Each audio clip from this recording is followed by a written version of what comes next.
Neron's blade flashed, slicing through the desperate human's throat in a spray of crimson. The pack-led overseer watched the body crumple to the ground, his reptilian eyes cold and amused.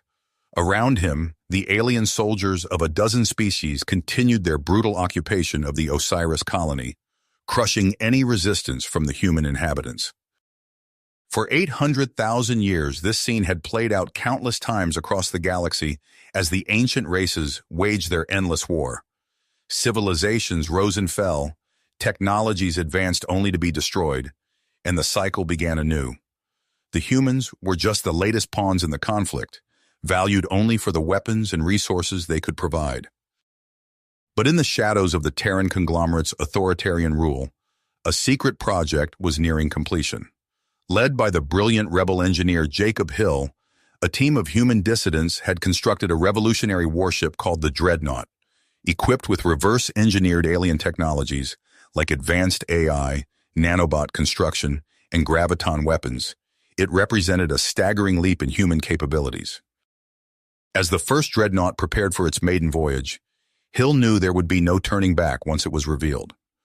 To maximize their advantage, he planned a preemptive strike against the pack-led fleet orbiting Osiris, a devastating demonstration of human power to the galaxy. With tensions rising and a crew of misfits ready to launch, the 800,000-year-old Galactic War was about to enter a new phase as humanity ascended to challenge the ancient alien powers. The Dreadnought tore free from the Osiris colony's docking clamps with a metallic screech, thrusters flaring to life in a blaze of blue-white plasma. On the bridge, Jacob Hill gripped the command console as the ship shuddered and accelerated, the G-forces pressing him back into his seat. Alerts flashed across the screens, warning of the Terran conglomerate security ships in hot pursuit. "Ryder, give me a trajectory that gets us clear of their weapons range ASAP," Hill barked.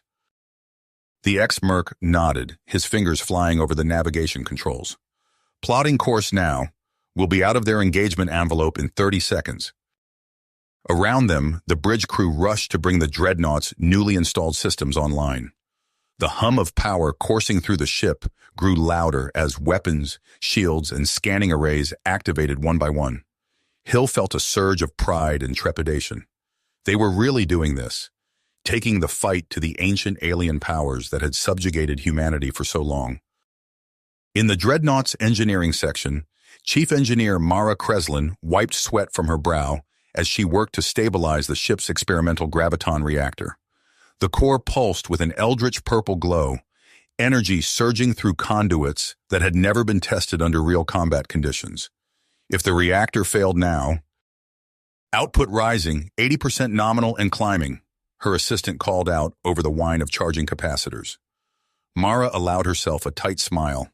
Against adversity, the Dreadnought was coming to life. On the bridge, a proximity alert blared. "Pack-led warships detected, closing fast off the port bow," the sensor operator yelled. Hill leaned forward in his command chair, adrenaline surging through his veins. Time to show the galaxy what this ship can do. Weapons free, fire when ready. The Dreadnought's flanks bristled as graviton cannons emerged from armored housings, swiveling to lock onto the approaching pack-led vessels. A heartbeat later, the cannon spoke, hurling bolts of purple-white energy across the void. The beams tore into the lead pack-led cruiser, bypassing its shields as if they didn't exist, and shredding armor and hull with equal ease. Geysers of atmosphere and debris erupted from the stricken warship as secondary explosions ripped through its interior. In a matter of seconds, the once mighty vessel was reduced to a shattered hulk, drifting dead in space. The pack-led fleet reeled in confusion as the Dreadnought pressed its attack. Swarms of nanobots, disgorged from launch bays along the human ship's hull, engulfed the alien vessels like clouds of silvery locusts. The ravenous machines bored through hulls and wormed into systems, devouring critical components and leaving the ships helpless before the Dreadnought's onslaught. On the bridge of the pack-led flagship, Admiral Kizak stared in disbelief as his fleet was torn apart by the human upstarts and their impossible ship. Consoles exploded around him, showering the bridge with sparks as the nanobots infiltrated the flagship's systems. "This cannot be," Kizak snarled, his reptilian hands clenching into fists. "The humans are primitives. They could not have built—" His words were cut off as a graviton beam speared the flagship from stem to stern, reducing the once proud warship to atoms in a blinding flash of light. As the last of the Pakled ships broke apart under the Dreadnought's assault, a stunned silence fell over the human bridge crew. They had just accomplished the impossible, shattering an alien fleet with a single ship. The galaxy would never be the same. Hill slumped back in his command chair, a mix of elation and stubborn persistence etched on his face. The Dreadnought had proved its worth, but he knew this was only the beginning. The ancient powers that had ground humanity under their heel for so long would not take this lying down. Even now, news of the battle was spreading like wildfire across the galactic hypernet, and the response would be swift and terrible. "Ryder, set a course-out system," Hill ordered, his voice heavy with the weight of the task before them. "We've poked the hornet's nest, and things are about to get a whole lot more interesting." As the Dreadnought powered up its warp drive and vanished into the void, Hill knew they were in for the fight of their lives. The 800,000-year-old galactic war had just entered a new phase, one where humanity finally had a chance to forge its own destiny among the stars. But the path ahead would be fraught with peril, as the ancient powers mobilized to confront this new challenger. The crew of the Dreadnought would be tested as never before, their courage and ingenuity pushed to the breaking point as they struggled to keep their technological edge in a galaxy suddenly awake to their presence. On distant worlds, alien strategists and warlords were already laying plans, positioning their pieces on the grand galactic chessboard. Some, like Kulvar of the Ontarians, saw the humans as potential allies in their long struggle against the Cracks and other rivals. Others, like Emperor Cax and his ruthless minions, viewed the Dreadnought as a threat to be eliminated at all costs. And in the shadows, spies and saboteurs like the seductive agent Zara were already weaving their webs, preparing to infiltrate and undermine the human rebels from within. The crew of the Dreadnought had struck the first blow, but the true test was yet to come. In a galaxy suddenly thrown into chaos by their actions, Jacob Hill and his band of misfits would need every ounce of skill, perseverance, and luck to navigate the treacherous currents of alien politics and warfare. The survival of the human race hung in the balance, and the stakes had never been higher. As the Dreadnought charted a course through the stars, its crew steeled themselves for the challenges ahead. There would be no turning back now, no retreat to the relative safety of the Osiris colony. They were committed to this path, wherever it might lead. And with each parsec they traversed, the scope of the conflict they had plunged into loomed larger, a maze of ancient rivalries and shifting alliances that threatened to swallow them whole. But for now, in this moment of hard-won victory, the men and women of the Dreadnought allowed themselves a brief respite, a chance to savor the magnitude of what they had accomplished. The Pakled fleet was shattered. The first blow struck against the ancient powers that had held humanity in bondage for so long. It was a start, a spark of hope in the darkness. And as the Dreadnought ventured forth into the unknown, that spark kindled a flame in the hearts of its crew, a burning desire to see their mission through to the end, no matter the consequences. The galaxy would never be the same, and the name of the Dreadnought would echo through the ages as the ship that changed everything. The future was unwritten, but one thing was certain. The 800,000-year-old cycle of galactic war had been broken, and a new era was dawning. An era of human ascendancy, purchased with the blood and sacrifice of the Dreadnought and her crew. They were the tip of the spear, the vanguard of a new age, and the ancient powers trembled at their coming. The intoxicating rush of victory faded quickly as the Dreadnought pushed deeper into uncharted space. On the bridge, Jacob Hill's fingers drummed an anxious rhythm on his armrest. The ship's sensors swept the void, searching for any sign of pursuit. "Status report," he barked. Mara Kreslin's voice crackled over the comm. "Reactors holding steady at 85% capacity. We took some damage in that last skirmish. Nothing critical, but we'll need to make repairs soon." Hill nodded grimly. They'd won their first battle, but at a cost. The ship's revolutionary systems were untested in prolonged combat. How long could they maintain their edge? A proximity alert blared, jolting the crew to attention. "Multiple contacts!" the sensor operator shouted. "Zikri battle group, closing fast!" "How the hell did they find us?" Ryder growled, hands flying over the navigation controls. Hill's mind raced. Had their actions on Osiris already drawn the attention of the wider galaxy? Or was this something else? He pushed the questions aside, focusing on the immediate threat. "Battle stations. Kai, target their lead ships. Ryder, evasive maneuvers." The Dreadnought's engines flared as it banked hard, narrowly avoiding a barrage of plasma torpedoes. Kai Rogan, the weapons specialist, unleashed a devastating volley from the graviton cannons. 2 Zikri cruisers disintegrated under the assault, but more swarmed to take their place. "There's too many," Eli Vance, the navigator, cried out. "We can't—" His words were cut short as a Zikri beam sliced through the Dreadnought's shields, rocking the ship violently. Sparks cascaded from ruptured conduits, and acrid smoke filled the air. "Mara, we need more power," Hill shouted into the comm. "I'm giving her all she's got." Kreslin's voice was strained. "Push it any harder, and the core might destabilize." Hill gritted his teeth. They were outnumbered and outgunned.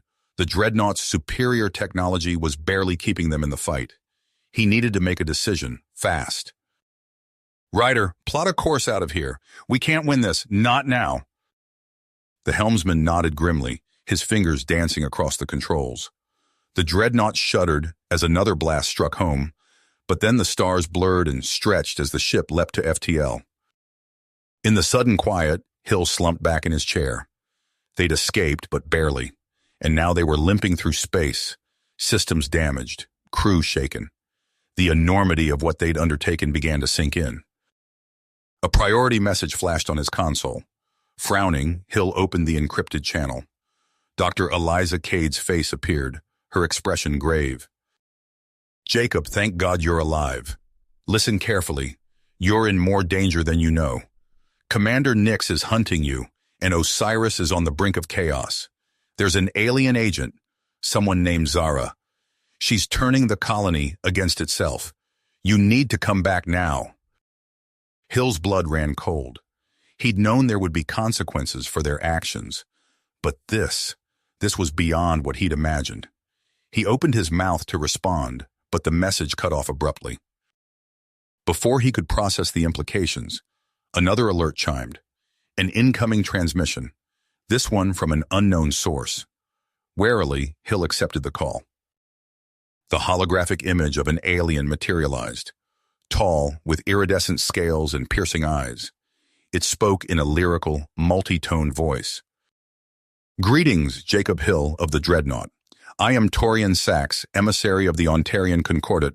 We have been watching your exploits with great interest. Perhaps we can be of mutual benefit to one another." Hill's mind reeled. Allies? Enemies? The stakes had just grown exponentially. He glanced around the bridge at his battered crew, then back at the alien diplomat. Whatever came next would shape the fate of humanity in this vast, dangerous galaxy. "I'm listening," he said cautiously. Torian Sachs's mandibles clicked in what might have been a smile. "Excellent. Let us discuss the future, then." Hill leaned forward, studying the alien diplomat's holographic image. "You have my attention, Torian Sachs. What exactly are you proposing?" The Ontarian's scales shimmered as he spoke. "An alliance, Captain Hill. The Zikri threat grows by the day, and your ship's capabilities could turn the tide." Hill weighed his options. The message from Dr. Cade gnawed at him, but the opportunity before him was too significant to ignore. He made his decision. "Very well. We'll rendezvous with your fleet in the Onyx sector." The next few days were a blur of repairs and preparations. When the Dreadnought finally dropped out of FTL near the imposing Ontarian fleet, Hill felt a mix of awe and trepidation. Admiral Torvin, the Ontarian commander, was less impressed. His massive form dwarfed Hill as they met on the flagship's bridge. "So this is the human vessel that's caused such a stir," Torvin rumbled, mandibles clicking dismissively. "I expected more." Hill bit back a retort. "Actions speak louder than appearances, Admiral. What's our target? Torvin's eyes narrowed. The Zikri shipyards on Mikos Prime, a fortress world, impregnable to conventional assault. Then it's a good thing we're anything but conventional, Hill replied. The battle for Mikos Prime was chaos incarnate. The Dreadnought unleashed swarms of nanobots, wreaking havoc on the Zikri defenses. Ontarian warships pounded the weakened fortifications as Hill's crew coordinated the assault. But the Zikri were far from beaten. A sickly green mist billowed from hidden vents, enveloping several human ships. Alarms blared throughout the Dreadnought as crew members collapsed, racked by violent convulsions. Bioweapon, Mara shouted over the comm. Filtering systems at maximum. Hill gripped his chair as the ship shuddered under enemy fire. A Zikri Dreadnought loomed before them, weapons charging. Evasive maneuvers, Hill barked. Kai, target their power core. The Dreadnought rolled, narrowly avoiding a devastating beam. Graviton cannons lashed out, carving into the Zikri vessel. For a heart-stopping moment, it seemed like the enemy ship would survive. Then secondary explosions tore it apart. In the aftermath, tensions ran high. Admiral Torvin paced the conference room, agitation evident in every movement. Your superior technology nearly got us all killed, he snarled. This alliance was a mistake. Hill's eyes narrowed. With all due respect, Admiral, we've only scratched the surface of what we can do. Give us a chance to prove our worth. Torvin's mandibles clicked in clear skepticism, but he gestured for Hill to continue. We captured one of their dreadnoughts mostly intact, Hill explained. Let me take a team aboard. We'll strike deep into Zikri territory, hit them where they least expect it. The plan was audacious, bordering on suicidal. But as the captured Zikri ship slipped past enemy patrols, Hill felt a surge of grim satisfaction. This was what the Dreadnought and her crew were made for. The raid caught the Zikri completely off guard. Hill's team sabotaged supply depots, destroyed shipyards, and crippled command centers across 3 star systems. By the time the Zikri realized what was happening, it was too late. When they rendezvoused with the Ontarian fleet, even Torvin couldn't hide his impressed reaction. Perhaps there is something to this alliance after all, the Admiral grudgingly admitted. But as they celebrated their victory, an urgent transmission cut through the exultation. Dr. Cade's face appeared, battered and bruised. Jacob, she gasped, Nyx has me. Osiris is tearing itself apart. You need to...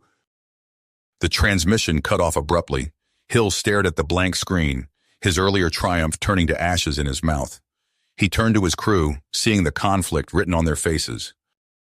Captain, Ryder spoke up, what are your orders? Before Hill could respond, alarms blared. The sensor officer's voice rang out. Massive Zikri fleet detected. They're converging on Zyrax. It's their throne world. Hill's mind raced. The future of the cosmos hung in the balance. But so did the future of his home. He took a deep breath, knowing his next decision would shape the course of human history.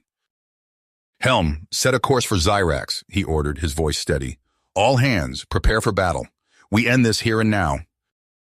As the Dreadnought and its allies hurtled towards their destiny, Hill couldn't shake the feeling that this was only the beginning of a much larger conflict.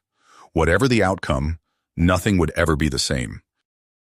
The Dreadnought erupted from hyperspace, its hull scorched and battered from the crucible of Zyrax. Cheers echoed through the corridors as news of their victory spread. But for Jacob Hill, the taste of triumph was bitter. Captain, Eli Vance called out, his voice tight. Incoming transmission from Ontarian High Command. Hill steeled himself. Put it through. Admiral Torvin's imposing visage filled the view screen. Captain Hill, he rumbled, mandibles twitching in what passed for a smile among his species. The Ontarian Concordat formally recognizes humanity as an equal power. Your seat on the War Council awaits. Before Hill could respond, another alert chimed. Dr. Cade's face appeared, battered and bruised. Jacob, she gasped, Nyx has me. Osiris is tearing itself apart. You need to... The transmission cut off abruptly. Hill's blood ran cold. Captain, Ryder spoke up, concern etched on his face. What are your orders? Admiral Torvin's voice cut through the tension. The situation on Osiris is regrettable, but we must focus on consolidating our gains. The Dreadnought's technology— With all due respect, Admiral, Hill interrupted, his mind focused. We're going back. Torvin's eyes narrowed. You would abandon your new allies for a doomed colony? We're not abandoning anyone, Hill countered, but I won't leave my people to die. The Ontarian's mandibles clicked in displeasure. This is a grave mistake, Captain. The Council will not support this action. Hill met Torvin's gaze unflinchingly. Then we'll do it ourselves. The view screen went dark. Hill turned to his crew, seeing grit mirrored in their eyes. Ryder, set a course for Osiris. All hands, prepare for battle. As the Dreadnought slipped into hyperspace, Hill retreated to his quarters. He pulled up the schematics of Osiris, mind racing through potential strategies. A soft chime interrupted his thoughts. Enter, he called out. Mara Kreslin stepped inside, her usual confident demeanor tempered by concern. Jacob, are you sure about this? We're going against direct orders from our new allies. Hill's expression hardened. We didn't come this far to abandon our own people, Mara. Whatever's happened on Osiris, we need to make it right. Kreslin nodded, a hint of a smile tugging at her lips. I knew you'd say that. The crew's behind you. 100%. Good, Hill replied, because we're going to need every ounce of skill and luck to pull this off. The Dreadnought dropped out of hyperspace on the outskirts of the Osiris system. The scene that greeted them was one of chaos and devastation. The colony's orbital defenses lay in ruins, debris fields stretching for thousands of kilometers. My God, Ryder whispered, his hands tightening on the controls. Hill's voice was steady as he issued orders. Kai, scan for Nyx's fleet. Eli, see if you can locate Dr. Cade's signal. As the crew sprang into action, a barrage of weapons fire erupted from the planet's surface. The Dreadnought rocked under the assault. Evasive maneuvers, Hill shouted. Ryder, get us planetside. We need to find Cade and the other hostages. The ship plunged through Osiris's atmosphere, weaving through a hail of anti-aircraft fire. As they broke through the cloud cover, the true extent of the devastation became clear. The once thriving colony was a war-torn wasteland, smoke rising from the ruins of shattered buildings. I've got a lock on Dr. Cade's signal, Eli called out. She's being held in the old administration complex. Hill nodded grimly. Take us in. Mara, prep the assault team. We're going to get our people back. The Dreadnought touched down amidst the rubble of what had once been the colony's central plaza. As Hill led his team down the gangway, the sounds of distant explosions echoed through the air. They had barely taken 10 steps when a familiar voice rang out. That's far enough, Hill. Commander Nyx emerged from the shadows, flanked by heavily armed troops. His face was a mask of cold fury. You shouldn't have come back, Nyx snarled. Osiris is mine now, and soon the Dreadnought's technology will be too. Hill's hand inched towards his weapon. It doesn't have to be this way, Nyx. We can still fix this. Nyx's laugh was bitter and hollow. Fix it? You naive fool! You have no idea what forces you've unleashed. Before Hill could respond, the sky lit up with the telltale flashes of ships dropping out of hyperspace. Nyx's expression shifted from triumph to confusion. What the hell? He muttered, staring upwards. Hill's calm crackled to life. Kai's voice was urgent. Captain, you're not going to believe this. It's the Ontarians. They followed us here. As Hill processed this unexpected development, a deafening explosion rocked the plaza. Through the settling dust, he saw a group of figures emerging from a nearby building. His heart leapt as he recognized Dr. Cade among them. Jacob, she called out, her voice hoarse but strong. We don't have much time. The cracks, they're coming, and they have everything they need to replicate the Dreadnought's technology. Hill's mind raced, trying to process the rapidly shifting situation. The battle for Osiris was about to become something far more dangerous, a struggle for the very future of humanity in the stars. You have reached the end of the story. If you enjoyed this story and want to support us, please leave a like and subscribe to our channel, and for every comment that says 88, I will heart every single one of them. Thank you for your time.